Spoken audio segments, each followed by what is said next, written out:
அப்போஸ்தலர் நடபடிகள் 4ஆம் அதிகாரம் 4வது வசனம். வசனத்தை கேட்டவர்களில் அநேகர் விசுவாசித்தார்கள், அவர்கள் தொகை ஏறக்குறைய 5000 இருந்தது. இந்த சம்பவம் உங்கள் எல்லாருக்கும் தெரிஞ்சிருக்கிறதான ஒரு சம்பவம். இதுக்கு பின்னாடி உள்ள சில விஷயங்களை தான் நாம் இன்னைக்கு பார்க்க போகிறோம். அப்போஸ்தலர் காலத்தில், முதல் சபை உருவாகிற காலகட்டத்தில் பார்த்தீங்கன்னு சொன்னால், இது நடக்கக்கூடியதான மிக முக்கியமான 2வது சம்பவம். முதலாவது 2ஆம் அதிகாரத்தில் நடக்குது. அதில் ஒரு பெரிய எழுப்புதல் வந்தது அப்படின்னு சொல்லி பார்க்குறோம். 3000 பேர் ஆண்டவரை ஏற்றுக்கொண்டார்கள்னு பார்க்குறோம். இது 2வது சம்பவம். இதில் 3ஆம் அதிகாரத்தில் இருக்குது.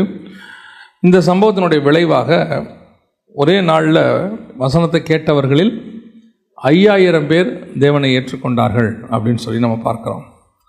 இந்த ஆண்டவரை ஏற்றுக்கொள்ளுகிறது, இந்த கிரியை செய்கிறது 5000 3000 அப்படிங்கிறதுலாம் பார்த்திங்கன்னா ஒரு மீட்டிங்லேயே அப்படி சர்வசாதாரணமாக நடக்குது.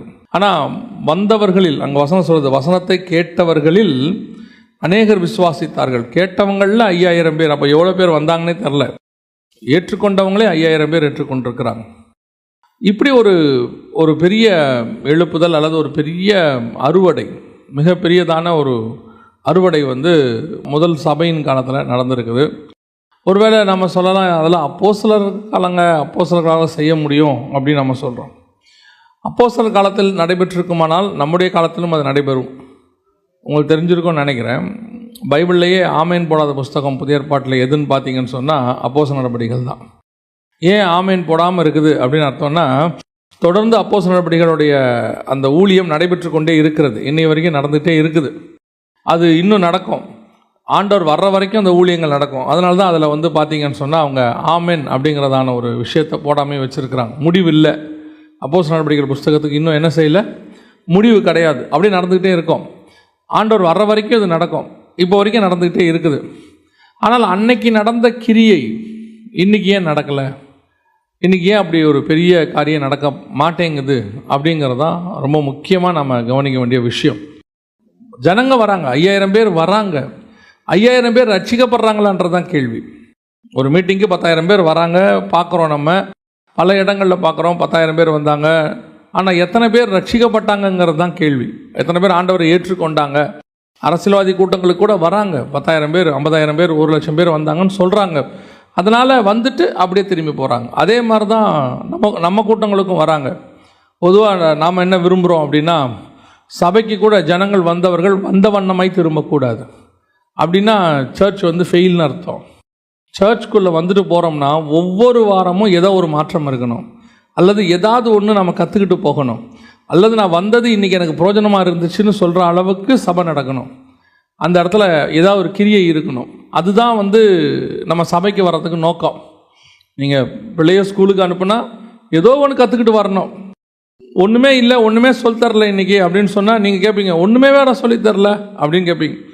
நாங்களாம் ஸ்கூலுக்கு போயிட்டு வரும்போதெல்லாம் வீட்டில் டெய்லி கேட்பாங்க, இன்றைக்கி என்ன சொல்லி கொடுத்தாங்க, இன்றைக்கி என்ன பாட்டு சொல்லி கொடுத்தாங்க, இன்றைக்கி என்ன படிச்சிங்க அப்படின்னு கேட்பாங்க. அது இன்றைக்கி அதே மாதிரி தான் சபையும் கூட. சபைக்கு வந்துட்டு போனால் ஏதாவது ஒரு மாற்றம் இருக்கணும். ஒரு ஊழியர் கூட்டத்துக்கு வந்துட்டு போகிறோம், ஒரு மாற்றம் இருக்கணும். ஒரு சுவிசேஷ கூட்டத்துக்கு வரணும். அப்புறம் இல்லைன்னா அது ஏன் நடத்தணும்? அப்படி எதுவுமே இல்லை அப்படின்னா அதை நடத்துறதுக்கு என்ன முகாந்திரம்? அப்போ அதை நடத்தினா அந்த இடத்துல வந்துட்டு போனால் there must be a change. ஏதோ ஒன்று நடந்திருக்கணும் இல்லையா? இப்போ அப்போஸ்தலர் கூட்டத்துக்கு வராங்க. நீங்கள் பைபிளில் பாருங்கள், இவங்க வர்ற கூட்டத்தில் எல்லாம் ஏதாவது ஒன்று நடக்கும். இயேசு போகிற இடத்துலலாம் ஒரு கிரியை நடக்கும். இயேசு போகிற இடத்துல அட்லீஸ்ட் ஒருத்தராவது ரட்சிக்கப்படுவாங்க. அங்கே ஏதோ ஒரு மாற்றம் அங்கே வரணும். இல்லாமல் அந்த கூட்டம் நடத்துறதுலையோ, அந்த சபை நடத்துறதுலையோ, அல்லது அந்த ஒரு கன்வென்ஷன் நடத்துறதுலையோ ஒரு பிரயோஜனமும் கிடையாது. அப்போது இந்த இடத்துல பாருங்கள், 4ஆம் அதிகாரத்தில் ஒரு மாற்றம் வந்திருக்குது. ஒரு 5000 பேர் இயேசுவை ஏற்றுருக்குறாங்க. 5000 பேருங்கிறது இன்றைக்கி வாழ்நாள் ஃபுல்லாக ஊழியம் பண்ணால் கூட கிடைக்காத க்ரௌட். ஒரு சர்ச்சு இன்றைக்கி தொடங்கி அதோடைய வாழ்நாள் முழுக்க 5000 பேர் ரட்சிக்கப்பட்டாங்களா அப்படின்னு கேட்டிங்கன்னு சொன்னால் நிறைய சர்ச்சில் இல்லை. நிறைய ஊழியக்காரோடைய ஊழியத்தில் அப்படி ஒரு கனி இருக்குதானா? இல்லை. ஆனால் இவங்க 2 மீட்டிங்கில் 8000 பேர் வந்துட்டாங்க. ரட்சிக்கப்பட்டவங்க, அதான் ரொம்ப முக்கியம். வந்தவங்க இல்லை, ரட்சிக்கப்பட்டவங்க. முதல் மீட்டிங்கில் 3000 பேர் ஞானஸ்நானமே எடுத்துட்டாங்க. 2வது மீட்டிங்கில் 5000 பேர் விசுவாசித்தார்கள். அங்கே வசனம் சொல்லுது, விசுவாசியாக மாறிட்டாங்க. அப்படின்னா இவங்களுடைய இந்த மெத்தட், இந்த காஸ்பல் மெத்தடோ அல்லது தேவனை பற்றி சொல்கிற விஷயத்துலையோ ஏதோ ஒரு சக்ஸஸ்ஃபுல் ஃபார்முலா இருக்குது. அந்த ஃபார்முலா நம்ம இன்றைக்கி என்ன செய்யலை, ஃபாலோ பண்ணலை. அதுதான் இன்றைக்கி பிரச்சனை. இன்றைக்கி நிறைய பார்த்தீங்கன்னு சொன்னால் அந்த பிஸ்னஸ் மேனாக இருக்கட்டும், நிறைய மீடியா பீப்புள்ஸாக இருக்கட்டும், நிறைய செமினார்ஸ் நடத்துகிறாங்க. நிறைய பேம்ப்ளெட்ஸ் எல்லாம் வருது, ஃப்ளையர்ஸ்லாம் வருது, நிறைய செமினார்ஸ். யார் நடத்துகிறான்னு பார்த்தீங்கன்னா அதில் பேசுகிறவர் யாராக இருக்கிறாருன்னா சக்ஸஸ்ஃபுல்லாக அதை செஞ்சவர் தான் பேசுகிறாரு. ஏன்னா அவர்கிட்ட ஒரு ஃபார்முலா இருக்குது, சக்ஸஸ் பண்ணிட்டோம் அப்படின்னு சொல்லி. அதே மாதிரி தான் சர்ச்சுக்கும் ஒரு ஃபார்முலா இருக்குது. அந்த ஃபார்முலா பைபிளில் இருக்குது. அந்த ஃபார்முலா பைபிளில் இருக்குது. அந்த ஃபார்முலாவை எடுத்து பண்ணுறவங்க தான் சக்ஸஸ் ஆகிறாங்க. நான் பிஸ்னஸ்லேயும் சொல்லுவேன், இது நாட் ஓன்லி மினிஸ்ட்ரி, பிஸ்னஸாக இருக்கட்டும், உங்கள் குடும்பமாக இருக்கட்டும், அல்லது ஆவிக்குரிய வாழ்க்கையாக இருக்கட்டும், அல்லது ஊழியமாக இருக்கட்டும், ஊழியத்தில் எந்த ஊழியமாக இருக்கட்டும், சர்ச் ஊழியமாக இருக்கட்டும், சுவிசேஷமாக இருக்கட்டும், ப்ராஃபட்டாக இருக்கட்டும், எந்த ஊழியமாக இருந்தாலும் அதை சக்ஸஸ் பண்ணுறது, நல்ல கனி கொடுக்கறது எதில் இருக்குது, அதை கண்டுபிடிக்கிற ஃபார்முலா எதில் இருக்குன்னா பைபிளில் இருக்குது. இன்றைக்கி உங்களுக்கு தெரிஞ்சிருக்கும்னு நினைக்கிறேன், உலகத்தில் இருக்கிற கண்டுபிடிப்புகளில் கிட்டத்தட்ட 60 to 70% பைபிள்லேருந்து கண்டுபிடிக்கப்பட்டது தான். பைபிளை தியானிக்கும் போதோ அல்லது பைபிளை வச்சோதோ அவங்க கண்டுபிடிச்சிருக்கிறாங்க. அந்த கண்டுபிடிப்புகள் எதுக்கு பின்னாடி யார் யாரெல்லாம் கண்டுபிடிச்சாங்கன்னு போய் பார்த்தீங்கன்னா 60 to 70% அவங்க அத்தனை பேருமே பிலீவர்ஸாக இருக்கிறாங்க. எதுக்கு நான் உங்களுக்கு சொல்ல வரேன் அப்படின்னா, இன்றைக்கி நாம் மினிஸ்ட்ரியில் தடுமாறிக்கிட்டு இருக்கிறோம், ஊழியங்கள்லையோ அல்லது சபைகள்லையோ தடுமாறிக்கிட்டு இருக்கிறோம். ஒரு பெரிய அறுவடைக்கு இவர்கள் அந்த ஃபார்முலா ஒன்று கையாண்டுருக்கிறாங்க. இந்த ஃபார்முலா தான் சக்ஸஸ் ஃபார்முலா. இப்போது கொரியாவில் பார்த்தீங்கன்னா திடீர்னு ஒரு எழுப்புதல் ஒன்று வந்தது. ஒரு 15-20 வருஷத்துக்கு முன்னாடி டாக்டர் பாலியங்கிச்சோவுடைய காலத்தில் கிட்டத்தட்ட 11 லட்சம் பேர் அவர் சர்ச்சுக்கு வந்துட்டாங்க. 9 லட்சத்துலேருந்து 11 லட்சத்துக்குள்ளே ஜனங்க வந்துட்டாங்க. அதில் பார்த்தீங்கன்னு சொன்னால் உடனடியாக நம்ம ஆட்கள் அத்தனை பேரும் பாலியங்கிச்சோவை ஃபாலோ பண்ண ஆரம்பிச்சிட்டாங்க. உடனடியாக அவர் ஒரு ஜபக்குழு, வீட்டு ஜபக்குழுக்கள்னு ஒன்று ஆரம்பித்து அதை சக்ஸஸ் பண்ணார். உடனடியாக அத்தனை பேரும் அந்த வீட்டு ஜபக்குழுக்கள் ஆரம்பித்து நாமளும் பாலியங்க சர்ச் மாதிரி வரணும்னு ஆரம்பித்தவங்களில் அன்னைக்கு உள்ளவங்களில் ஒரு 10% பேர் அதை சக்ஸஸ் பண்ணாங்க. நிறைய சபைகளில் கூட்டங்கள் வர தொடங்குச்சு. ஆனால் 90% சபைகளில் அது வரல. 10% சபைகளில் வந்துச்சு, ஜனங்க வந்தாங்க, சக்ஸஸ் ஆச்சு. ஏன் வரல அப்படின்னு கேட்டிங்கன்னா, அந்த ஃபார்முலா அந்த 10% சர்ச்சுக்கு தான். ஒரே ஃபார்முலா எல்லாருக்கும் என்ன செய்யாது, அப்ளை ஆகாது. எல்லா ஃபார்முலாவும் எல்லாருக்கும் அப்ளை ஆகாது. ஆனால் ஒன்று இதில் இருக்குது பாருங்கள், பைபிளில் இருக்க ஃபார்முலா இருக்குது பாருங்கள், எல்லாருக்கும் அப்ளை ஆகும். அதை நம்ம அதுக்கு தான் இந்த ஃபார்முலாவை தேடணும். நம்ம ஒருத்தரை பார்த்து இன்ஸ்பைர் ஆகிறது வேற, அவரை மாதிரி வரணும், இந்த மாதிரி ஊழியம் பண்ணணும், இந்த மாதிரி நம்ம பிஸ்னஸ் பண்ணணும், இந்த மாதிரி நான் குடும்பத்தை நடத்தணும்னு இன்ஸ்பயர் ஆகிறது வேற. ஆனால் அதை சக்ஸஸ் பண்ணுறதுக்கான ஃபார்முலா இது உள்ளதாக இருக்குது, அவரது இல்லை. அவர் ஃபார்முலா வேறு. நோவா பேழை கட்டின மாதிரி மோசே ஆசாரிப்பு கூடாரத்தை கட்டக்கூடாது. ஆனால் நோவா பேழையும் ஆசாரிப்பு கூடாரமும் ஒரே விஷயத்தை தான் சொல்லுது. விஷயம் ஒன்று தான், சொன்னவர் ஒருத்தர் தான், ஆனால் கட்டுற விதம் வேற. அது சீத்தி மரம், இது கோப்பேறு மரம். அந்த மரம் வேற, இந்த மரம் வேற. சொன்னவர் ஒருத்தர் தான். இதுலேயும் 3 அடுக்கு தான் இருக்கும். Ground floor, first floor, second floor தான் இருக்கும். கிரவுண்ட் ஃப்ளோரில் மிருகம் வச்சுருப்பார் நோவா, ஃபர்ஸ்ட் ஃப்ளோரில் சாப்பாடு வச்சுருப்பார், செகண்ட் ஃப்ளோரில் பார்த்தீங்கன்னு சொன்னால் அவரும் அவர் குடும்பமும் இருப்பாங்க. அதை அப்படியே நீங்கள் வெர்டிக்கல் வியூலையோ ஹரிசாண்டல் வியூலையோ வச்சு பார்த்து வரீங்கன்னா ஆசாரிப்பு கூடாரமாக தான் இருக்கும். முதல்ல பலிபீடம், மிருகங்கள் பண்ணுவாங்க, அடுத்து சமூகத்து அப்பா இருக்கும், அதுக்கப்புறம் பிரதான ஆசாரியன் உள்ளே போவார். அதே சேம் கான்செப்ட் தான். ஆனால் அவருக்கு ஃபார்முலா வேறு, இவருக்கு ஃபார்முலா வேறு. ஒவ்வொருத்தருக்கும் ஒவ்வொன்று. தானியேலுக்கும் வெளிப்படுத்தல் கொடுக்குறாரு, யோவானுக்கும் வெளிப்படுத்தல் கொடுக்குறாரு. ஆனால் தானியேலுக்கு கொடுக்கப்பட்ட வெளிப்படுத்தலுக்கும் யோவானுக்கு கொடுக்கப்பட்டதுக்கும் விஷயம் வேறு, இடம் வேறு. கொடுக்கப்படுகிற அவனுக்கு அரண்மனையில் வச்சு கொடுக்குறாரு. தானியேலுக்கு அரண்மனையில் வச்சு நல்ல ராஜ சாப்பாடு போட்டு ஆண்டவர் கொடுக்குறாரு வெளிப்பாடு. ஆனால் யோவானுக்கு ஜெயிலில் வச்சு அடிமை சாப்பாடை போட்டு கொடுக்குறாரு. ஆனால் ரெவலேஷன் ஒன்று தான். அப்போ கர்த்தர் ஒவ்வொருத்தருக்கும் ஒவ்வொன்று வச்சிருக்கிறார். ஆனால் ஒரே கர்த்தர் தான். நம்ம எல்லாருமே ஒரு தேவனுக்குள்ளே தான் இருக்கிறோம். பட் நாம் செய்கிற விஷயத்துக்கு வழி புதுசாக ஒன்று ஆண்டவர் வச்சுருப்பார், அது நமக்கு வச்சுருப்பார். அந்த வழி இதில் தான் இருக்கும். திருப்பியும் சொல்கிறேன், நீங்கள் இன்ஸ்பயர் ஆகிறது தப்பே கிடையாது. ஒருத்தரை பார்க்கும்போது ஒரு மோட்டிவேஷன் வருது, இவரை மாதிரி நான் பாடணும், இவரை மாதிரி மியூசிக் வாசிக்கணும், இவரை மாதிரி மினிஸ்ட்ரி பண்ணணும், அந்த இன்ஸ்பிரேஷன் நல்லது. அதுதான் பவுலும் சொல்கிறார், என்னை பாருங்கள், நான் கிறிஸ்துவை பின்பற்றுகிறது போல என்னை பின்பற்றுங்கள். கரெக்ட், என்ன மாதிரி ஃபாலோ பண்ணுங்க. ஆனால் என் ரூட்டு வேற, திமோத்தி ரூட்டு வேற. பவுல் ரூட்டு வேற, திமோத்தி ரூட்டு வேற. திமோத்தி ரூட்டு வேற, தீத்து ரூட்டு வேற. எல்லாருக்கும் ஒரே ரூட்டு கிடையாது. 12 அப்போஸ்தலர்கள், 12 பேருக்கும் 12 விதம். பேதுரு வேற, யோவான் வேற. ஆனால் 12 பேருக்கும் ஒரே கர்த்தர், ஒரே உபதேசம். ஆனால் ஒவ்வொரு உபதேசம் ஒவ்வொருத்தருக்குள்ள ஒரு விதமாய் போகும். உங்களுக்கே தெரிஞ்சிருக்கும் இல்லையா? ஒரு தோட்டத்துக்குள்ளே தண்ணியை விட்டு பாருங்க. ஆனால் மாமரம் வேற, அதே தண்ணி அதே மண்ணு தான், சேம் பிளேஸ், ஒரே தோட்டம் தான். மாமரம் வேற பழம் கொடுக்கும், வேற கனி கொடுக்கும். தென்னை மரம் வேற கொடுக்கும். அந்த மாதிரி தான் நம்ம அத்தனை பேரும் ஒரே தோட்டத்துக்குள்ளே இருக்கிறவங்க தான். ஒரே தேவன் தான், ஒரே ஃபார்முலா தான், ஒரே ஆராதனை, ஒரே போதனை தான். ஆனால் ஒவ்வொருத்தரும் ஒவ்வொரு விதமான கடி கொண்டுக்கிறவர்களாய் மாறும். அந்த ஒரு ஃபார்முலா இது உள்ளே இருக்கும். அதை தான் நாம் இன்றைக்கி பார்க்க போகிறோம். இந்த 4ஆம் அதிகாரத்தில் 5000 பேர் ரட்சிக்கப்பட்டாங்க. 2ஆம் அதிகாரத்தில் 3000 பேர் ரட்சிக்கப்பட்டாங்க. அதுக்கு அப்போஸ்தலர்கள்ட்ட நிறைய குவாலிட்டிஸ் இருந்துச்சு. நிறையா அதாவது அவங்க தேவனோட உட்கார்ந்துருந்தாங்க, காத்திருந்தாங்க, ஒருமனப்பட்டாங்க, பரிசுத்த ஆவியை பெற்றுக்கொண்டாங்க, தைரியமாக பேசினாங்க. இந்த மாதிரி நிறைய இருக்குது, நிறைய விஷயங்கள் இருக்குது. பட் இந்த விஷயத்தை திருப்பி ஒவ்வொரு வாட்டி தியானிக்கும் போதும் ஒவ்வொரு விதத்தை ஆண்டவர் இதில் சொல்லிக்கிட்டே இருக்கிறார். திருப்பி இதை படிக்கும்போது எனக்கு இன்னொரு மிக முக்கியமான 2 வார்த்தை, 2 செய்யணும் 2 செய்யக்கூடாது, 2 செய்யணும் 2 செய்யக்கூடாது அப்படின்னு சொல்லி ஆண்டவர் சொன்னார். எதை முதல்ல செய்யக்கூடாதுன்னு நம்ம பார்த்துருவோம். முதல்ல வாசிங்க, அப்போஸ்தலர் நடபடிகள் 3ஆம் அதிகாரம் 12வது வசனத்தை வாசிங்க. 3:12 வாசிங்க.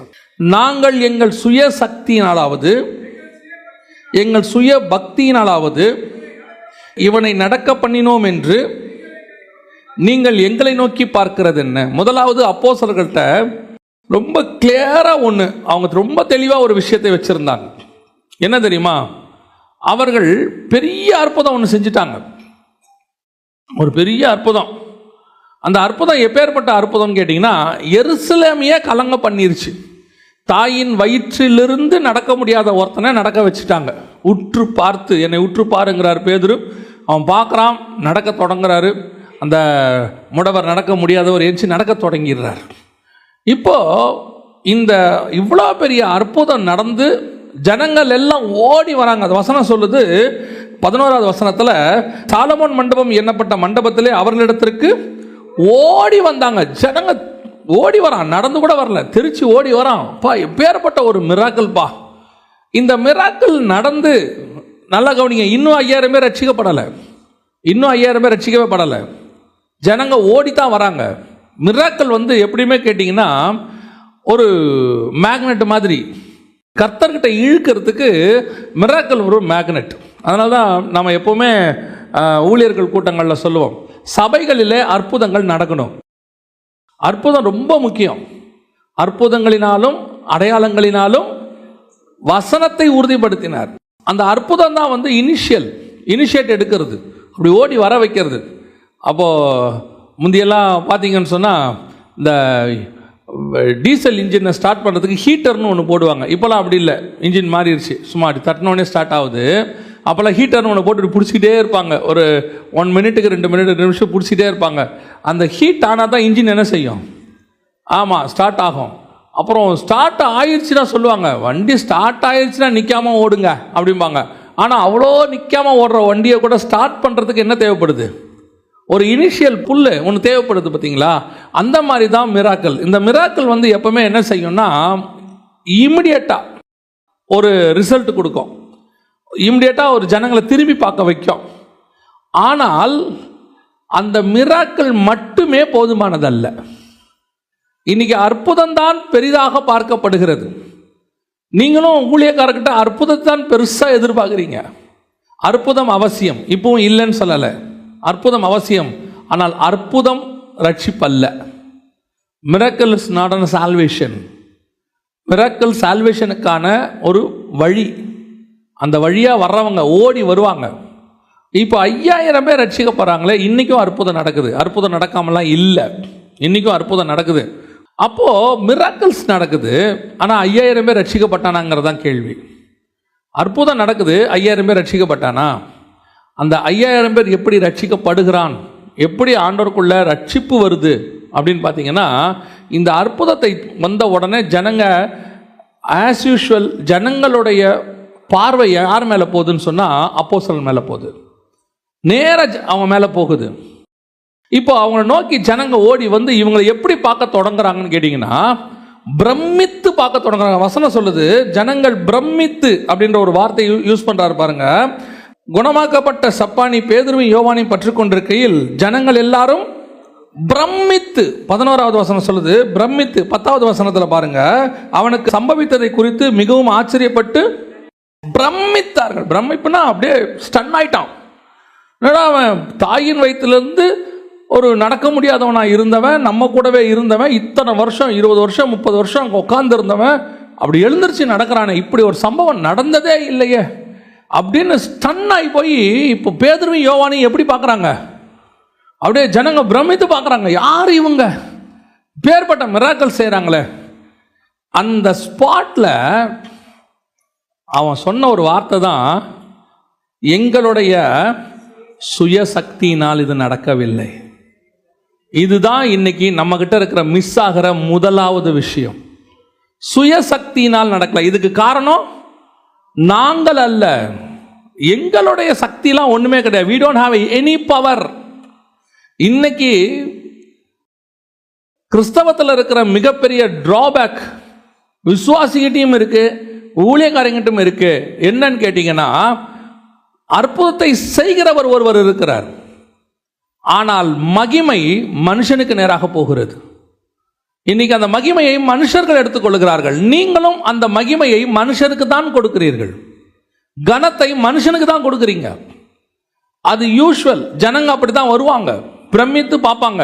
தேவனை அறியாதவர்கள் பரவாயில்ல, ஆனால் தேவனை அறிஞ்ச நீங்கள் கூட ஒரு அற்புதம் நடக்குது, ஒரு பெரிய அதிசயம் இருக்கட்டும், மரித்தோர் உயிரோடு கூட எழும்பட்டுமே, தப்பித்தால் எழும்பட்டுமே, யார் வேணாலும் உயிரோடு எழும்பட்டுமே, ஆனால் எழுப்புகிற தேவனுக்குத்தான் கனமே ஒழிய எழுப்புகிற ஊழியனுக்கு கிடையாது.